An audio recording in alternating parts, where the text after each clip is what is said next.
சிவகாசி அருகே சின்ன காமன்பட்டியில் உள்ள பட்டாசு ஆலையில் ஏற்பட்ட வெடி விபத்தில் 4 பேர் பலியாகியுள்ள தகவல் கிடைத்திருக்கிறது.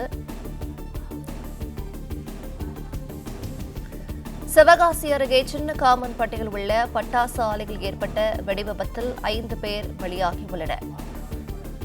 கோகுலேஸ் ஃபயர் ஒர்க்கர்ஸ் என்ற பட்டாசு ஆலையில் ஏற்பட்ட விபத்தில் 5 பேர் உயிரிழந்ததாக தகவல் கிடைத்திருக்கிறது. சிவகாசி அருகே சின்ன காமன்பட்டியில் உள்ள பட்டாசு ஆலையில் ஏற்பட்ட வெடி விபத்தில் 5 பேர் உயிரிழந்தனர். கோகுலேஸ் ஃபயர் ஒர்க்கர்ஸ் என்ற பட்டாசு ஆலையில் ஏற்பட்ட விபத்தில் 2 பெண்கள் உட்பட 5 பேர் உயிரிழந்தனர்.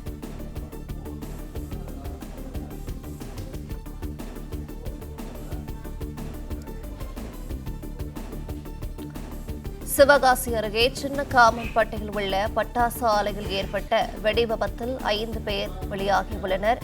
கோகுலேஸ் ஃபயர் ஒர்க்கர்ஸ் என்ற பட்டாசு ஆலையில் ஏற்பட்ட விபத்தில் 2 பெண்கள் உட்பட 5 பேர் உயிரிழந்திருக்கின்றனர். பட்டாசு ஆலையில் யாரேனும் சிக்கியுள்ளார்களா என தேடும் பணி தீவிரமாக நடைபெற்று வருகிறது. கூடுதல் விவரங்களை செய்தியாளர் மணிவண்ணன் வழங்கிட கேட்கலாம். மணிவண்ணன், வணக்கம். விபத்து தொடர்பான விவரங்களை சொல்லலாம். வணக்கம். அதாவது விருதுநகர் மாவட்டம் சிவகாசி அருகே உள்ள நார்னவரம் அருகே சின்னக்காம்பட்டி எல்லைக்குட்பட்ட பகுதியில் பட்டாசு ஆலை வெடிவிபத்து ஏற்பட்டது. கோவில் சென்றக்கூடிய பட்டாசு ஆலையில் வெடிவிபத்து ஏற்பட்டு அந்த ஆலை நாக்பூர் லைசன்ஸ் கொண்டுள்ளது. அந்த 5 அறைகள் தரைமட்டமாகியுள்ள நிலையில் தற்போது மீட்பு பணி நடைபெற்று வருகிறது. இதில் தற்போது இடிபாட்டில் சிக்கிய நிலையில் உடல் சென்ற நிலையில் 2 பெண்கள் உடலும் 3 ஆண் உடலும் 5 உடல்களை வேறு நிலையில் எடுக்கப்பட்டுள்ளன.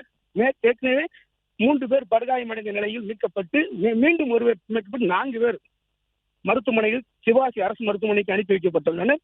தற்போது சிவகாசி சாத்தூர் தீயணைப்பு துறையினர் விரைந்து மீட்பு பணியில் ஈடுபட்டு வருகின்றனர். மேலும் அதாவது 5 அறைகள் தரைமட்டமாக இடிபாடுகள் உள்ளதால் வேற யாரும் உள்ளே சிக்கியுள்ளார்களா என தற்போது தீயணைப்பு துறையினரும் காவல்துறையினரும் மீட்பு பணியில் ஈடுபட்டு வருகின்றனர். சம்பவ இடத்திற்கு தற்போது சிவகாசி தாசில்தார் வருவதாக தகவல் வெளியாகியுள்ளது. மேலும் இடிபாடியில் யாரும் உள்ளே சிக்கியுள்ளார்களா என பல கோணங்களில் காவல்துறையும் அதாவது தீயணைப்பு துறையினரும் அந்த இடிபாடியில் 5 அறைகள் கட்டட இடிபாடு சிக்கியுள்ள இடங்களை அதை அப்புறப்படுத்தும் பணியில் ஈடுபட்டு வருகின்றனர். தற்போது வரை 5 உடல் செறிந்த நிலையில் கை காலில் தனித்தனியாக பிரிக்கப்பட்டு உடல் செறிந்த நிலையில் 5 உடல்கள் மீட்கப்பட்டு அதாவது விருதுநகர் அரசு மருத்துவமனைக்கு அனுப்பி வைக்கப்பட்டுள்ளனர். ஏற்கனவே 4 பேர் 4 ஆண்கள் 4 பேருமே ஆண்கள் 4 பேருமே படுகாயத்தோடு மீட்கப்பட்டு சிவகாசி அரசு மருத்துவமனைக்கு அனுப்பி வைக்கப்பட்டுள்ளனர்.